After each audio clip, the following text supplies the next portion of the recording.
Hi everyone, I'm Jessica. Welcome back. Today we're working on block 33 of the 2024 Scrappy Sampler. Let's get started. For this next block, we have a bunch of different units to make. And as I was prepping, I got a little overzealous. I started making some of the units. So this is what we need to make. And there are foundation paper templates that you can print to go with this pattern. They are going to have orange in the middle and white on the outsides, or whatever background color you're using. So I have 3 of them made, and then the 4th one, which I usually save for you guys, I started because I just lost track of it myself. So basically what I did here though was I put an orange square that was the same size as this, okay? And I laid it on top. I made myself a rough template of D2 here.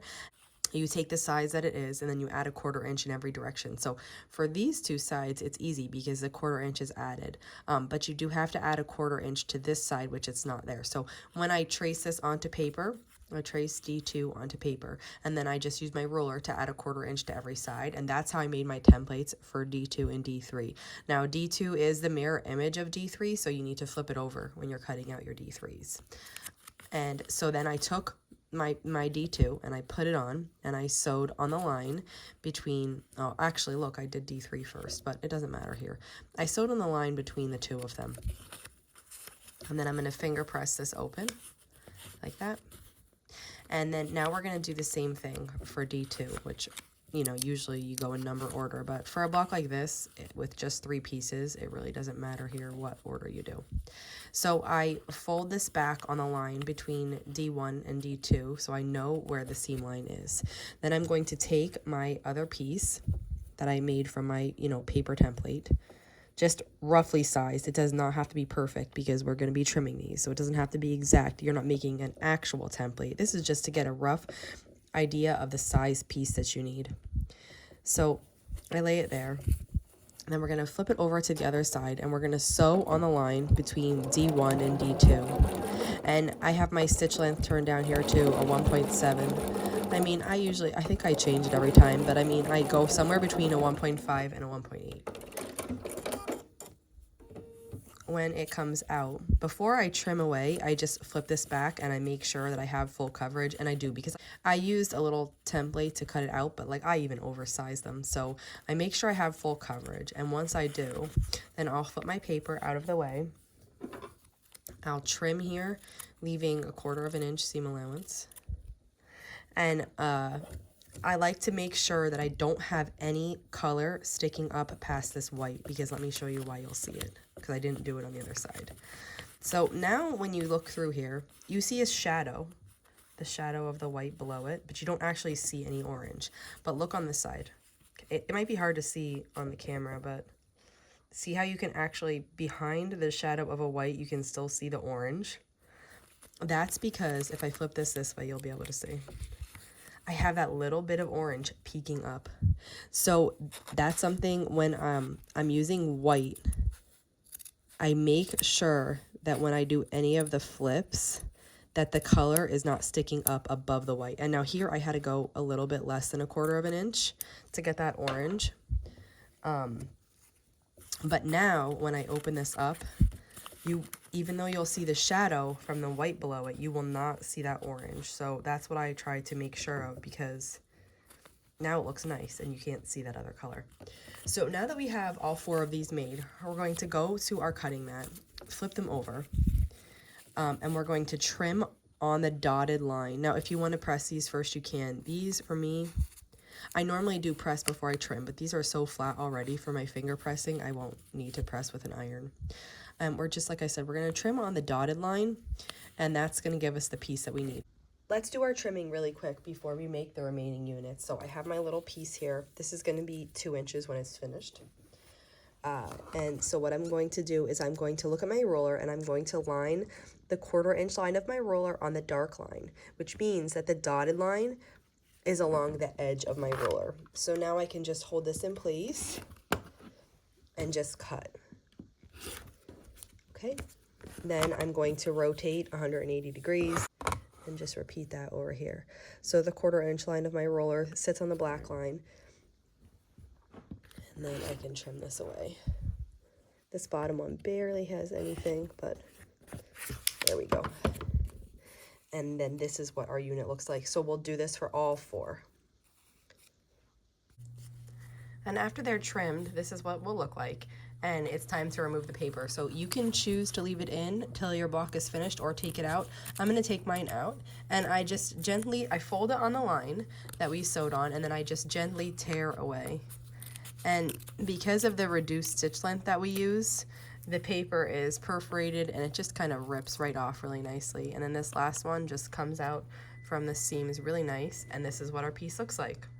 So we have 4 of these, and I'll set this aside now while we make the other units. The next thing we have to make is a 4 patch. So I have 2 pieces of yellow, 2 background pieces, and we're just going to assemble this together like this.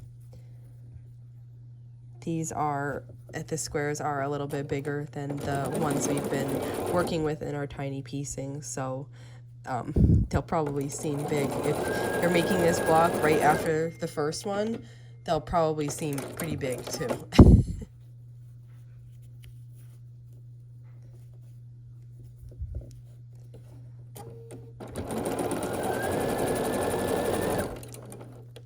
Okay, so this is the 4 patch, and we need 4 of these. I have the other ones made here, all in a long strip, so I'm going to set these aside, and we're going to continue on with the next thing that we have to make before we start assembly of this block. So this block is assembled. There's a 9 patch in the center with, I mean, different units. They're not solid, but it's assembled like a 9 patch. And then we have a little border that goes around it. So for the border, the 2 side pieces that are going to go on the sides of the 9 patch. So those side pieces will look like this. And then we'll just sew these yellow squares onto the ends of these white rectangles. Okay. So those look like this. I'm going to set these aside. Then we're going to take 2 more white rectangles, and then at the ends of those, we're putting these yellow rectangles instead of the yellow squares.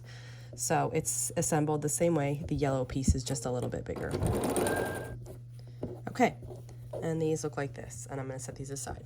So we're going to assemble the main portion of the block, which, as I said, is a 9 patch. So I have an orange center that's matching the print that I have here in these foundation paper piece units, and it's going to be like this.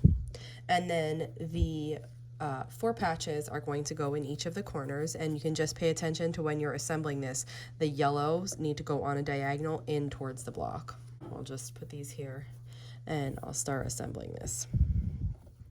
So again, yellows in on a diagonal like this, and then we just start assembling.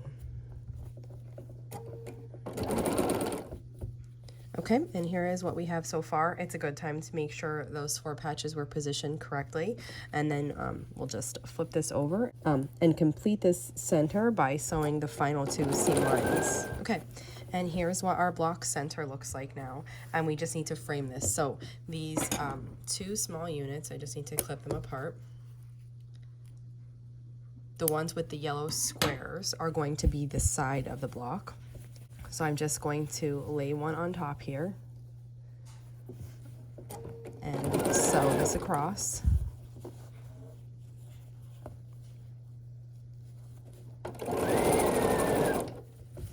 So that looks like that so far. Now we're going to sew one onto the other side.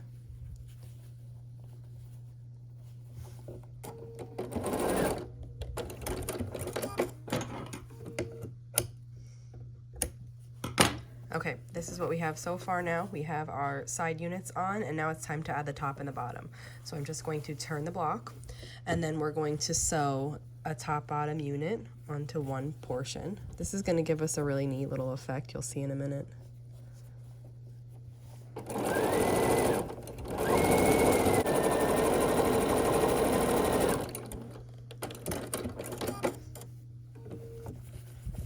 And this is what it looks like, and it kind of gives us this little square here. Like when this is pieced into the quilt, that's just going to look like a square. But we kind of took the easy way by piecing this all separately instead of making this one square and then piecing it into this corner. So it was kind of like a, you know, a cheap version to get the same look or a similar look. And so now we'll sew the other top bottom unit onto the remaining side. Okay. And it's all finished. And that wraps it up for this block. So here it is, and you can kind of tell from far away now, it was a little hard when we were closer, that there's like this large square effect that we kind of got a really easy way by piecing that all separately instead of just using one square and having to insert it in here. If you have any questions on how to make this block, just let me know, and if not, I'll see you back here soon. Thanks for following along.